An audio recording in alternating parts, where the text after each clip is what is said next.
Bismillahirrahmanirrahim. Assalamualaikum warahmatullahi wabarakatuh.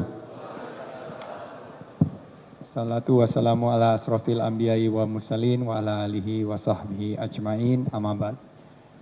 Yang terhormat Bunda, terima kasih udah diundang di Tazkiyah sama ayahanda Pak Muklis Yusuf. Teman-teman Mas moderator, kok nggak ada nih? Mission impossible sekali, tadi ada di sini tiba-tiba tidak ada. Mas Adi, dan yang paling saya cintai, saya banggakan peserta daripada Dinar.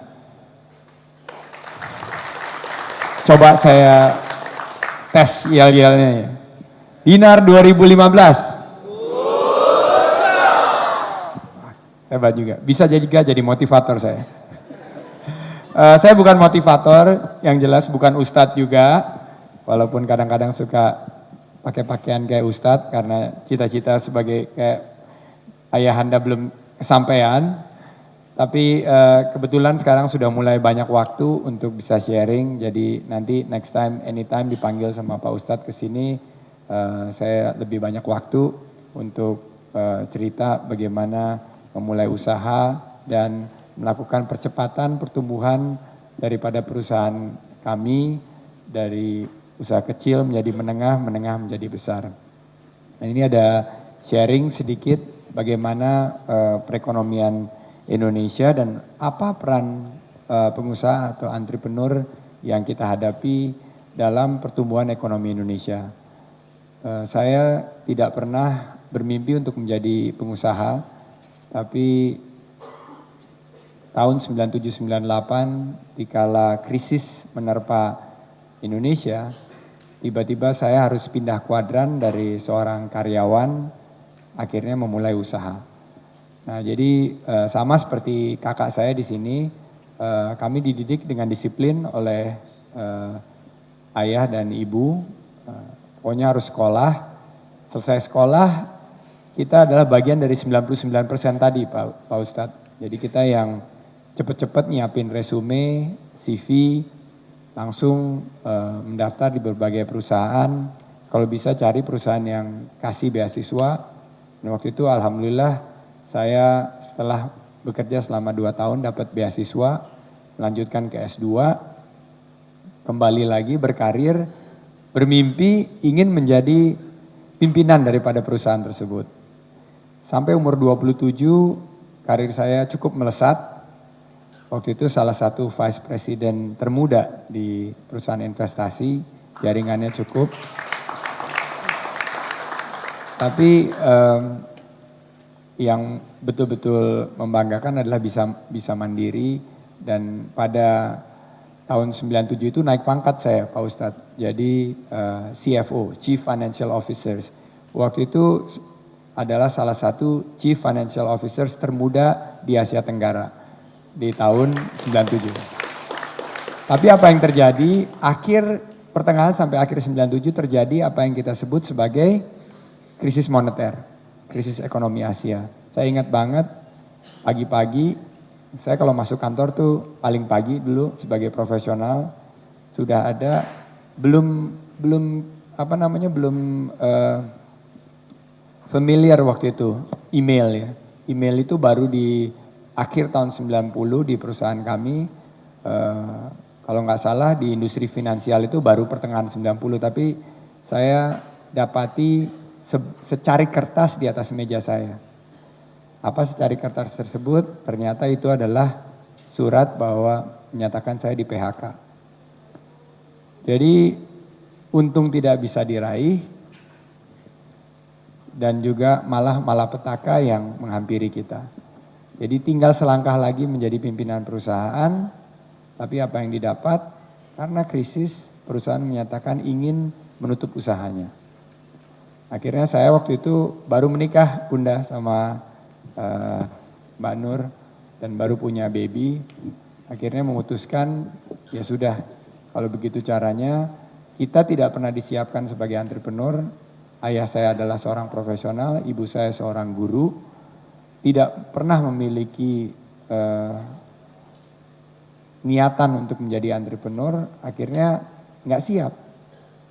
Apa yang terjadi waktu itu ya seperti geledek di siang bolong. Tidak tahu mau berbuat apa sama sekali. Nggak pernah mendatangi satu sesi pun sharing entrepreneur seperti adik-adik di sini. Makanya sekarang saya dedikasikan waktu yang lebih untuk menyiapkan para adik-adik khususnya dari kaum muda untuk siap paling enggak walaupun belum berniat menjadi entrepreneur, tapi kalau opportunity itu datang itu harus menjadi pesakan kita untuk masuk menjadi entrepreneur. Nah, saya mengalami periode yang sulit 3 bulan, masih berusaha mencari pekerjaan, tapi dari lamaran yang dikirim, kalau 10 lamaran dikirim, yang nolak bisa 20 perusahaan. Karena ekonomi Indonesia waktu itu sangat-sangat tidak baik. Jadi perusahaan yang belum dilamar juga udah nolak. Nah, akhirnya bersama-sama kawan SMA saya, selamat datang Bapak. Saya akhirnya secara terpaksa, secara kecelakaan, akhirnya memulai usaha. Mas Rosan Perkasa yang kebetulan juga kawan SMA saya, Mas Muklis Yusuf, Ayahanda juga kenal. Kita memulai suatu usaha dari, ya kalau bisa dibilang bukan dengan modal yang sangat besar ya, tapi modal yang sangat pas-pasan. Kebetulan kita juga bukan dari keluarga pengusaha. Jadi karena modal nggak ada, yang paling mudah menjalankan usaha itu Ayahanda adalah menjual ide kita, menjual expertise kita, kepintaran kita dan lain-lain. Jadi bisnis yang kita pilih waktu itu adalah bisnis konsultan. Dan kalau dilihat panggung ini mungkin berapa ya luasnya ya. Ini kurang lebih setengahnya lah kantor kita. Setengah daripada panggung ini, karpetnya warnanya lebih muda dari merah seperti ini, pink bunda warnanya, seperti hijabnya para santriwati di sini, pink warnanya. Terus banyak kacanya, ada kaca, pilar-pilar itu di bilangan Kuningan, tapi bukan Kuningan bagian jalan Kuningannya, lebih dekat ke Tebet, tapi bilangnya kantornya di mana? Di Kuningan. Padahal sih dekat Tebet. Kaca-kaca, saya bilang ke partner saya, ini gimana sih kantor kok seperti ini gitu loh, kan kita kantor konsultan keuangan. Iya, ini yang kita bisa afford sekarang, ini yang kita mampu, ini juga bekas salon dulunya. Tapi ya sudahlah, kita memulai usaha, nggak banyak, tentunya nggak boleh banyak mengeluh. Alhamdulillah kita bangun perusahaan tersebut, terus juga saya mendirikan satu perusahaan lain. Kita mulai dari 3 karyawan, setelah hampir 20 tahun menjadi entrepreneur, dengan doa dari orang tua, juga dengan karunia dari Allah Subhanahu wa Ta'ala, perusahaan tersebut sekarang sudah mempekerjakan sekitar 30.000 karyawan di seluruh Indonesia. Nah, ini saya ingin share sedikit peluang-peluangnya. Jadi kalau bisa ini pakai yang kanan. Oke, siap. Asisten sorot atau disebut asrot. Nah, ini dia. Jadi tempatkan kita kepada posisi Indonesia hari ini. Ini Car Free Day di Jakarta, Jalan Sudirman dan Jalan Tamrin sekitar 7 tahun yang lalu. Kalau dilihat udah banyak orang, tapi hari ini sudah hampir tidak bisa jalan kita di Car Free Day saking penuhnya. Ini menunjukkan bahwa pertumbuhan kelas menengah Indonesia itu sangat-sangat fenomenal. Kalau di sini kita lihat adalah 7 juta penduduk Indonesia yang dalam masih keadaan middle income class-nya ini lahir setiap tahun. Jadi ada lebih daripada 2 negara Singapura lahir tiap tahun melahirkan kelas menengah yang mulai berpikir terhadap konsumsi, mulai berpikir terhadap pendidikan, mulai berpikir terhadap bagaimana mendapatkan pelayanan kesehatan yang baik, bagaimana berpikir beli baju nggak cuma 1 kali setahun, tapi 5 kali atau 6 kali setahun, bagaimana mereka melihat bahwa ke depan juga rekreasi dan olahraga sangat penting. Nah, ini adalah Indonesia saat ini. Peluang yang sangat besar bagi setiap pengusaha.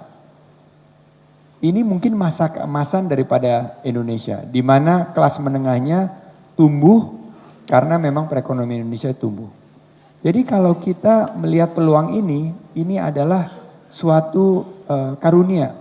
Dan kalau kita tidak mengambil kesempatan ini, sangat-sangat disayangkan. Saya mendapat karunia tersebut di tahun 97. Orang bilang bahwa di PHK itu adalah musibah atau malapetaka. Tapi saya melihat bahwa Allah menghijrahkan saya. Karena kalau tidak ada Asia krisis tahun 97 itu mungkin saya masih karyawan sampai sekarang. Nah, saya ingin adik-adik di sini, bapak-bapak ibu yang dihormati dan dimuliakan Allah Subhanahu wa taala melihat ini sebagai peluang. Jadi tanpa harus dipaksa atau kecelakaan di PHK atau apa yang lain-lain, mulai melihat peluang kelas menengah yang bertumbuh. Berikutnya, perekonomian Indonesia sekarang 90% tumbuh outside the box, yaitu di luar Jawa, di kepulauan. Jadi Indonesia bagian timur, Sumatera, Kalimantan itu yang dimana pertumbuhan Indonesia sekarang bertumbuh dengan pesat. Berarti apa yang ada di Jawa, terutama di Jabodetabek, Sentul sekarang, 5 tahun lagi pasti akan menjadi fenomena yang ada di daerah. Jadi kalau kita lihat, peluangnya itu baru sebagian kecil yang kita lihat. Peluangnya masih besar. Apalagi pertumbuhan dengan desentralisasi menimbulkan begitu banyak pemimpin-pemimpin daerah yang baik-baik. Saya bisa lihat mungkin yang dekat-dekat sini mulai dari Wali Kota Bogor, Wali Kota Bandung, Pak Ridwan Kamil. Kemarin saya dari Banyuwangi, dari Bupati Banyuwangi, Pak Anas, Wali Kota Makassar. Itu semua sekarang membuka lahan usahanya untuk bisnis. Bahwa ke depan sinergi antara dunia usaha dan sinergi antara pemerintah sudah tercapai. Berarti apa? Peluang usahanya juga besar. Nah, ini jangan disia-siakan. Apalagi kalau dilihat tadi presentasi daripada Ayahanda yang menyatakan bahwa bisnis baginda Rasul itu adalah lama, jauh, dan besar. Jadi kita jangan hanya berbisnis di lingkungan yang kalau kita menganggap cepat puas tadi. Di dalam geografi yang kecil. Berikutnya ini adalah Indonesia di tahun 2030. Jadi kita pejamkan mata, bayangkan 15 tahun ke depan. Indonesia akan bertumbuh menjadi negeri dengan perekonomian nomor 7 besar dunia. Jadi kita akan masuk bukan hanya di G20, tapi juga di G8, 8 ekonomi terbesar di dunia. Apa implikasinya? Peluangnya sangat besar sebagai market atau pasar. Kita bisa melihat bahwa 60 juta tenaga kerja terdidik akan lahir. Berarti produktivitas kita akan meningkat. Kita akan melihat lebih dari 45 juta consuming class akan lahir. Jadi total kelas menengah kita adalah 120 juta. Ini adalah pasar terbesar di Asia setelah Cina dan India. Kita juga akan melihat bahwa lebih banyak orang akan tinggal di perkotaan. 70% daripada populasi Indonesia akan masuk ke perkotaan. Jadi kita bisa melihat demand-nya apa saja. Kita bisa membayangkan tren tersebut 15 tahun ke depan. Kita juga bisa melihat bahwa PDB yang dihasilkan oleh perkotaan itu sudah mencapai 90% di tahun 2030. Dan jumlah peluang usaha itu sudah 1,8 triliun dolar. Ini yang kita lihat. Nah, pertanyaannya, apakah kita ingin menjadi player atau spectator? Apakah kita ingin menjadi pemain atau penonton? Nah, kalau kita ingin menjadi pemain, ya kita harus mulai dari hari ini menyiapkan diri menjadi entrepreneur. Karena kalau tidak, peluang-peluang tersebut bukan kita yang mengerjakan. Tapi yang mengerjakan itu adalah entrepreneur dari Thailand. Saya kemarin ke Myanmar waktu SEA Games, di mana saya datang di Myanmar, ada beberapa guide-nya yang sudah bisa bahasa Indonesia. Saya tanya kenapa kok bisa bahasa Indonesia? Oh, kami menyiapkan karena nanti 2016 sudah ada masyarakat ekonomi ASEAN dan Indonesia adalah pasar terbesar. Nah, kalian bisa nggak bahasa Myanmar? Saya yakin kita nggak ada yang bisa bahasa Thailand di sini. Tapi orang Thailand sudah banyak yang belajar bahasa Indonesia. Kenapa? Karena bukan hanya produk, tapi juga movement of people, free movement of labor. Kemarin tertangkap ada sekitar puluhan orang Cina yang sudah ada di Tanah Abang dikumpulin. Itu adalah fenomena-fenomena bahwa akan ada masyarakat ekonomi ASEAN ke depan. Jadi kita harus menyiapkan diri. Sebagai pemain, kita nggak boleh lagi nyantai-nyantai, kita tidak boleh lagi hanya puas diri dengan perekonomian Indonesia seperti ini, tapi kita harus menyiapkan diri menjadi pemain. Kalau enggak, kita akan nanti di 2030 marah-marah sama pemerintah. Kenapa peluang usahanya semuanya dikasih kepada asing? Kenapa peluang usaha di sektor retail, perbankan semua diambil asing? Karena kita nggak menyiapkan diri. Mesti kita menyalahkan diri sendiri.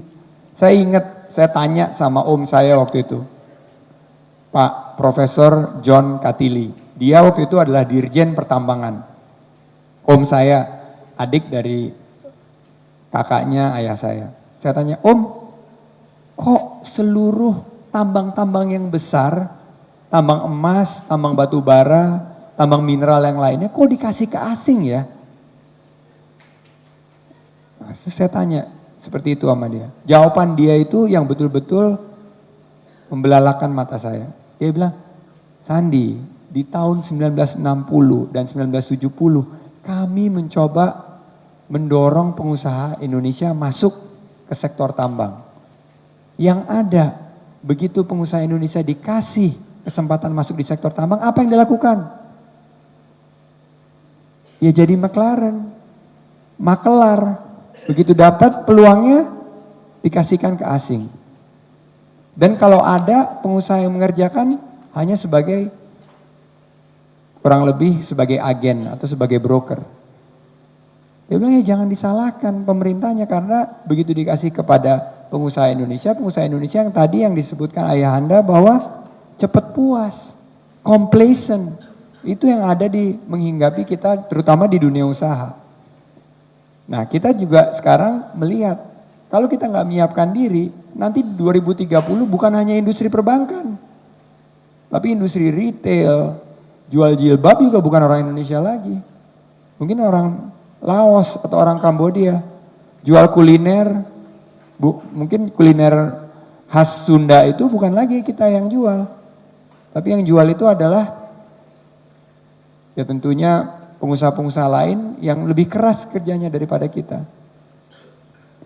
Bayangkan saja, negeri dengan panjang garis pantai nomor 4 terbesar terpanjang di dunia, 81.000 km persegi, per hari ini mengimpor garam.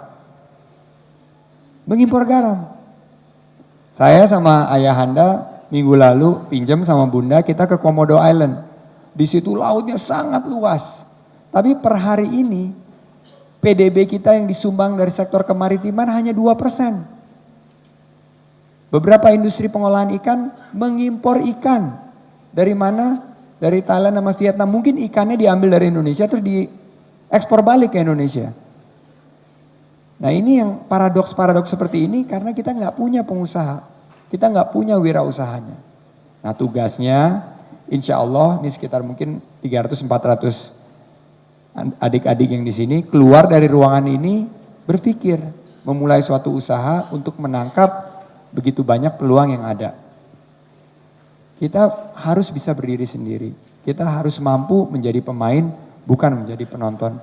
Kita harus menjadi bagian daripada solusi bukan bagian dari permasalahan dan itu saya percaya Dinar 2015 bisa menyelesaikan masalahnya. Nah ini sedikit share langkah untuk maju. Saya spend 3 hari sama ayah Anda, tapi banyak yang missing karena ngomongin yang gak penting-penting seperti politik dan lain-lain. Tapi saya rasa ini saya sedikit share bagaimana kita bisa maju melalui Saratoga. Saya juga mulai dulunya bisnis konsultan, tapi saya melihat bahwa kemampuan talenta atau human capital itu sangat penting. Yang saya selalu lakukan adalah selalu baca. A good leader is a good reader. Jadi baca buku itu penting untuk meningkatkan human capital dan productivity kita. Jadi dulu waktu awal-awal usaha, kalau saya bikin proposal itu mungkin bisa makan waktu 2 minggu. Sekarang hanya dengan pointers dan dengan kemampuan kita meningkatkan human capital, dengan rekrutmen orang yang bagus, productivity meningkat dan akhirnya proposal yang sama dengan kekuatan menjual ide yang sama bisa dihasilkan dalam waktu lebih cepat. Bisa 3 hari, bisa 2 hari, karena kita punya data-data daripada industri. Kita juga bisa melihat bahwa pasar ke depan ini berkembang. Kita mau bicara apapun pasarnya, kita harus kenali. Tadi cerita tentang baginda Rasul yang ke Syam, juga ke Babylon dan lain-lain. Kami kalau lagi roadshow, kami nggak di Indonesia. Kita memulai roadshow itu selalu mencari pendanaan, kita mulainya di Singapura. Kita mulai di Singapura, 1 hari ketemu semua investor daripada Singapura, malamnya terbang ke Hong Kong, tidur di pesawat, di Hong Kong pagi kita temuin sekitar 13-15 investor, begitu kelar langsung kita terbang lagi ke London. Kenapa? Karena kita harus mengejar timing itu tadi. Nah, dulu kita bagian Rasul pakai onta, sekarang sudah dengan pesawat, kita sudah bisa melakukan penutupan pendanaan tersebut kalau nggak di London, di New York. Nah, ini adalah pengenalan pasar kita, roadshow. Jadi kalau ada peluang usaha, kita mencari dananya, kalau kita lihat Indonesia mengontrol, tapi dananya bisa dari mana saja. Nah, ini yang ya teman-teman seperti Pak Sugi sudah sering mengalami, yaitu roadshow dan lain-lain. Dan kita lihat, kenali pasar-pasar baru. Dulu waktu saya mengelola batu bara, nggak ada yang percaya bahwa pasar Cina dan pasar India akan menjadi menarik buat industri batu bara. Saya dicemoohkan. Tapi saya bilang, negara yang akan berkembang ke depan itu adalah Cina dan India. Banyak teman-teman di marketing bilang, enggak, udah fokus aja di Korea, Jepang, dan Taiwan. 3 negara yang akan menjadi pasar Indonesia. Saya bilang, enggak, Cina dan India. Akhirnya dengan susah payah kita buka pasar Cina dan pasar India.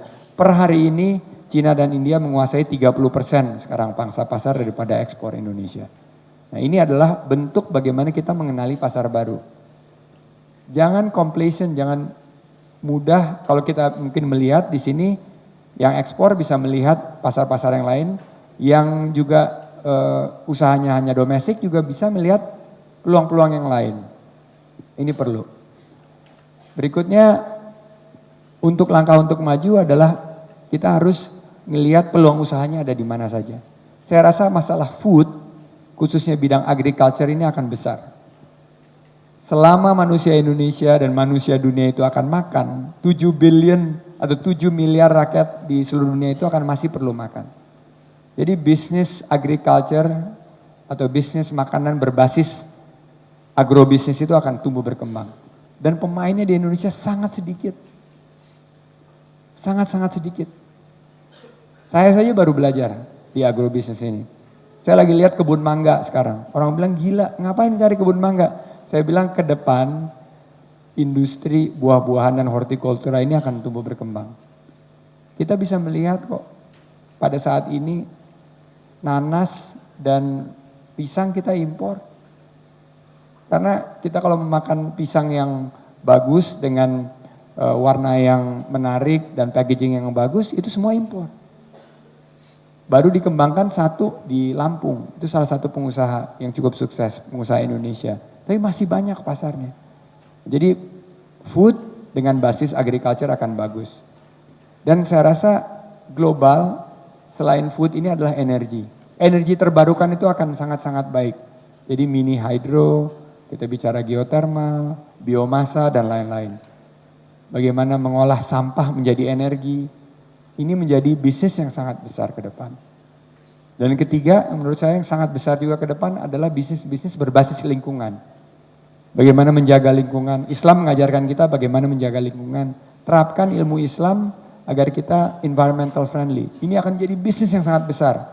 Konservasi air, bagaimana kita bisa menjaga konservasi hutan dan lain-lain. Ini akan sungai, akan menjadi bisnis yang sangat besar ke depan. Untuk adik-adik yang baru ingin memulai usaha untuk mencari peluang yang ada di mana. Terakhir, ini etos kerja, saya ingin sharing sedikit bahwa ada kartu as.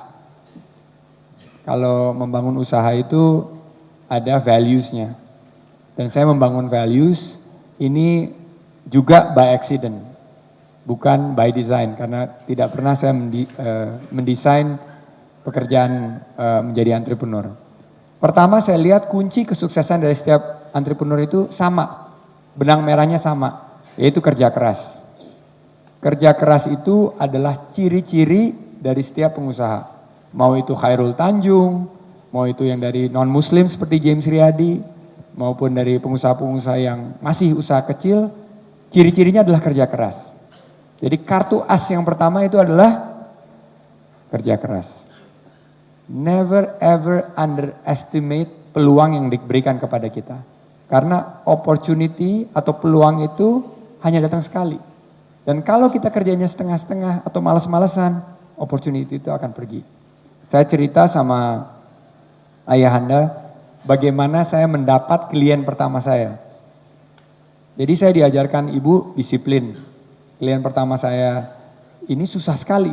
Selama 3 bulan saya kejar nggak pernah dapat. Akhirnya saya beranikan diri. Duduk di depan kantornya dia. Duduk di depan kantornya dia, nggak pakai janji. Karena nggak bisa dapat janji dari sekretarisnya.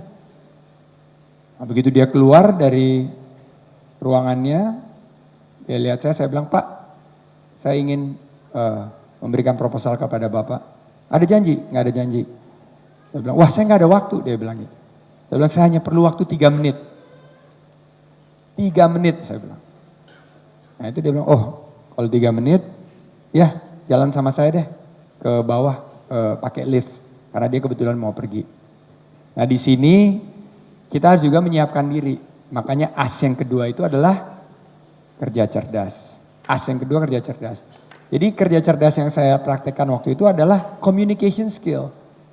Jadi kalian ini adik-adik yang calon entrepreneur harus menyiapkan kemampuan berkomunikasi. Jadi komunikasi itu dibagi 3, yaitu komunikasi lift atau namanya elevator pitch, itu 3 menit. Kita harus bisa mengemas apa yang kita lakukan dalam 3 menit. Itu namanya elevator pitch atau pitch dalam lift. Terus yang kedua adalah lobby pitch, 5 menit. Di mana kita di lobby hotel seperti ini, ruang pertemuan dan lain-lain, kita mau menyampaikan pitch kita atau proposal kita atau presentasi kita dalam 5 menit. Dan yang ketiga adalah pitch yang disebut sebagai presentation pitch. Itu 30 menit. Itu kita bisa lebih detail. Nah, saya jalan nih sama klien saya masuk ke dalam lift, tapi karena saya udah ada kartu as yang kedua kerja cerdas, saya siapkan pitch yang 3 menit. Jadi kalau dalam situasi seperti itu kita berbasa-basi, gimana Pak? Gimana Pak keluarganya? Oke, sehat Pak. Tadi malam kemana Pak? Itu hilang 3 menit. Jadi saya berpikir waktu itu apa yang akan menjadi daya tarik daripada presentasi saya dalam waktu 3 menit tersebut. Nah semua pebisnis, ya kita juga senang sesuatu yang gratis. Jadi waktu itu saya bilang, Pak proposal ini Bapak dapat free. Wah dia kaget. Apa maksudnya? Saya hanya akan dibayar restrukturisasi keuangan Bapak kalau saya berhasil. Kalau tidak perlu bayar. Wah, kamu bisa rugi dong karena ini mungkin 3 bulan loh kerjanya. Karena itu restrukturisasi daripada perusahaan dia yang bergerak di bidang properti. Itu waktu itu ada hutang di bank. Saya tawarkan restrukturisasi daripada hutangnya waktu itu sekitar 60 miliar ke ke 10 bank sindikasi. Saya bilang saya akan restruktur, tapi Bapak nggak perlu bayar kalau saya tidak berhasil. Wah, kalau gitu saya tertarik. Salaman saya di lift itu. Dapatlah. Itu saya kerjakan lebih cepat dari target 3 bulan, 1,5 bulan sudah selesai. Saya kirimkan invoice ke dia, saya masih ingat invoice tersebut. Sampai hari ini saya keep, Pak Ustadz. Itu saya laminate, karena kalau saya lagi down, lagi sedih, itu saya suka lihat terus bisa membangkitkan semangat lagi. Jumlahnya itu 10 juta rupiah. Jadi itu adalah income pertama saya sebagai konsultan, 10 juta rupiah. Nah itu adalah buah dari kerja keras dan kerja cerdas. Bisa tanya sama orangnya juga sangat, sekarang public figure, karena bisnisnya dia setelah itu juga bagus. Orang tersebut adalah Pak Dahlan Iskan, dari Jawa Post Group. Dia yang memberi kesempatan pertama saya. Nah setelah itu, as yang ketiga, ini juga ditanya oleh Ustadz, bagaimana pengembangan dari setelah menjadi konsultan itu untuk meningkatkan diri. Kita kalau sebagai konsultan itu banyak problemnya, karena problemnya itu mulai dari memberikan ide sampai jalan proyeknya dan lain-lain. Nah as yang ketiga yang sangat penting adalah bekerja secara tuntas. Ini as yang ketiga. As yang ketiga ini repot sekali di Indonesia karena banyak orang tadi cepat puas. Sebagai konsultan waktu itu kita begitu dapat income, yang paling pertama terpikir pasti sebagai pengusaha adalah beli mobil baru. Beli mobil baru atau pindah kantor yang lebih representatif dan lain-lain. Tapi tidak bekerja secara tuntas untuk menjelaskan sampai menyelesaikan apa yang dilakukan. Sebagai pelari maraton, kebetulan saya juga penggemar lari maraton. Kalau kita nggak tuntas sampai garis finish, pekerjaan kita nggak selesai. Jadi jangan cepat berpuas diri. Tuntaskan semua karunia atau peluang yang diberikan. Jadi banyak sekali klien-klien setelah membayar itu ternyata masih banyak pekerjaan-pekerjaan lain. Dan kalau kita nggak ada di situ dan cepat berpuas diri, nggak datang itu ke kita. Akhirnya saya tuntaskan. Jadi mulai dari restrukturisasi sampai pencarian dana dan lain-lain, akhirnya itu tuntas semua. Ini yang banyak dihinggapi problem-problem pengusaha yang dari menengah mau naik ke yang besar. Mereka rata-rata nggak tuntas, cepat puas. Pemerintah juga gitu saya lihat, paling jago di perencanaan. Tapi begitu membangun sebuah infrastruktur, akhirnya setengah-setengah, nggak tuntas, kerjanya asal-asalan. Kerja tuntas itu juga yang disebut tadi oleh Ayahanda sebagai quality work. Baginda Rasul senang sekali kan quality. Kalau kita tuntas, itu juga quality work. Akhirnya tersebarlah, oh kalau restrukturisasi itu sama rekapital, karena mereka kerjanya bagus dan benar-benar memberikan value atau memberikan tambahan nilai. Jadi itu as yang ketiga. Dan as yang terakhir ini yang paling sulit, saya belajarnya itu mungkin 3 tahun setelah menjadi pengusaha, itu kerja secara ikhlas. Ini yang paling sulit. Saya belajar akhirnya bahwa yang kita kontrol itu hanya ikhtiar kita. Yang kita punya kontrol 100% itu adalah bagaimana kita melakukan ikhtiar kita. Apakah kita sudah bekerja secara baik, tekad kuat, keras, cerdas, tuntas, tapi hasilnya itu murni di luar kekuasaan kita. Nah di situ kebesaran hati untuk menerima apapun hasilnya dengan keikhlasan. Dengan konsep bahwa rezeki itu tidak pernah tertukar. Jadi kerja ikhlas itu adalah tahapan yang tertinggi. Nah di sini saya ingin memberikan pengalaman, karena Pak Ustadz juga pernah nanya kepada saya, Ayahanda, bagaimana naik kelas dari konsultan menjadi investor. Nah ini adalah kisah yang saya ingin cerita mengenai bekerja secara ikhlas. Pada satu saat kami mendapat klien. Klien ini juga sangat terkenal, kalau bisa disebut sebagai konglomerat.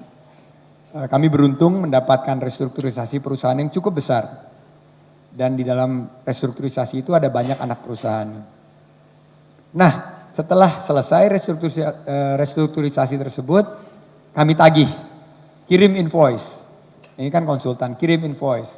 Diemin dulu seminggu. Tapi begitu 2 minggu nggak dibayar, mulai deg-degan. Iya, karena kita kan waktu itu masih perusahaan berkembang untuk bayar gaji. Ya ini Mas Mukhlis tahulah, gaji karyawan, bayar kantor dan lain-lain kan relay-nya dari invoice. Begitu udah sebulan nggak dibayar, akhirnya saya datangi. Saya tanya, Pak, ini invoice kami belum cair. Bagaimana? Oh, datang lagi deh, sebulan lagi. Kami kebetulan ada kesulitan cash flow. Ya. Padahal saya tahu banget itu bukan kesulitan cash flow, dia belum rela aja bayar. Akhirnya udah saya balik, udah mulai khawatir nih. Bulan berikutnya saya datengin lagi, saya bilang sama partner saya Rosan waktu itu, ini harus dapat nih kita. Kalau enggak kita kacau nih, bayar karyawan, bayar ini nggak ada income. Kita datang setelah sebulan, bukannya dibayar, malah ditawar. Yang tadi seperti yang Pak Ustadz bilang, udah jatuh temponya lebih dari sebulan, bukan bayarnya lebih, tapi bayarnya kurang. Nawarnya nggak tanggung-tanggung, 50%. Wah, saya garu-garu kepala. Saya telepon partner saya, gimana nih? Ya terserah lu lah, kita benar-benar perlu duit. Ya udah, saya datang, ya udah saya terimalah 50% dengan segala perasaan dongkol dan lain-lain. Ya, terimalah 50%. Nggak tahu-taunya dia bilang ya oke, 50% dan ini true story nih, real. Jadi ini bisa di quote di mana-mana. 50%-nya itu dia bilang oke, kita bayar sebagian dari ATK bekas, stationery bekas. Dari beberapa perusahaannya dia itu mungkin ada beberapa stationery, dia nilai itu. Kedua, dia bayar dengan mobil bekas karena itu perusahaan finance. Jadi ada beberapa mobil yang direpossess, yaitu mobil bekas. Dan terakhir, bagian terakhir kita mau bayarnya pakai, bukan tunai, pakai saham. Waduh, ini saya bilang bukan hanya ditawar, tapi zolim sekali nih. Bayarnya pakai barang-barang bekas semua dan pakai saham yang waktu itu nggak ada nilainya. Saya geleng-geleng kepala. Tapi waktu itu akhirnya saya putusin sendiri karena partner saya udah bilang, ya udah lu putusin sendiri. Saya terima. Saya terima tentunya tidak dengan ikhlas. Tapi dengan rasa dongkol dan lain-lain saya bilang ya udahlah Pak. Saya berpikir saya nggak akan pernah kerja lagi untuk kamu. Saya nggak mau lagi seperti ini nih. Akhirnya saya balik. Stationery-nya kita pakai buat draft dan lain-lain. Mobil bekasnya dijual untuk bayar gaji karyawan dan bayar bayar sewa kantor. Sahamnya saya taruh di laci. Sahamnya saya taruh di laci. Jadi dari 100, kira-kira 100% daripada nilai tagihan tersebut hanya dibayar 50% dan sisanya dalam bentuk saham yang nggak bisa diapa-apain karena harga sahamnya terpuruk sekali. Jadi kita udah lupa 2 bulan, 3 bulan, ya udahlah ikhlaskan saja gitu. Saya juga udah lupa, akhirnya kita mulai usaha lain. Tiba-tiba partner saya bilang, saham yang itu lu masih pegang? Ada tuh di laci. Coba deh lu lihat screen. Saya lihat screen, Pak Ustadz. Naik. Dari 50% ke 60% daripada nilai yang kita dihutangkan waktu itu. Wah hebat juga nih. Gimana nih? Jual aja deh. Tunggu dulu deh, mungkin besok naik lagi. Besoknya naik 80%. Wih, hebat juga nih. Terus partner saya bilang, tuh hasil kerja lu tuh restrukturisasi, harga sahamnya naik. Iya ya bener juga ya hasil kerja kita ya. Ya udahlah kita tunggu. Minggu depannya naik 100-120%. Pada saat itu saya bilang jual semuanya. Jadi kita jual semuanya, kebayar bukan hanya bill kita, invoice kita yang pertama yang 100%, tapi dilebihin 20%. Wah hebat. Saya salaman sama partner saya gitu. Alhamdulillah lah kebayar semuanya. Lu sih coba lu ini kalau tadi kita berpikir juga gimana kalau kita gugat aja ya pakai pengacara ya, pakai Luhut Sitompul atau siapa gitu loh. Mungkin nggak dapat saham seperti itu gitu, tapi kita karena ikhlas ya udah kita terima. Besoknya naik lagi 200%, tapi udah jual semua. Kecewa kita. Tapi terus kita duduk. Ya hebat juga nih ya naik terus perusahaan. Di situ mulai pembicaraan bahwa kita ganti bisnis model kita. Ke depan jangan hanya kasih konsultan untuk dibayar tunai. Tapi ke depan coba gimana caranya dengan ekspertis kita minta sebagian tunai tapi sebagian besarnya saham. Sehingga kita bisa melihat juga hasil daripada konsultasi kita. Nah disitulah awal cikal bakal pindah kuadran dari seorang konsultan menjadi private equity investor. Murni karena as yang keempat, yaitu kerja ikhlas. Ikhlas saja, Allah nggak akan nuker kok. Mulailah bisnis baru tersebut dengan kerja ikhlas, kita menjadi seorang private equity investor. Alhamdulillah kita kumpul-kumpul, setiap saham yang kita dapat kita lepas, jadikan modal, makin lama makin meningkat. Alhamdulillah 2013 kemarin grup kami IPO dan sekarang total daripada aset under management sudah melebihi 30 triliun. Itu adalah merupakan buah dari kerja ikhlas. Jadi saya ingin tutup sharing saya bahwa 4 as ini membawa kita menjadi kesuksesan.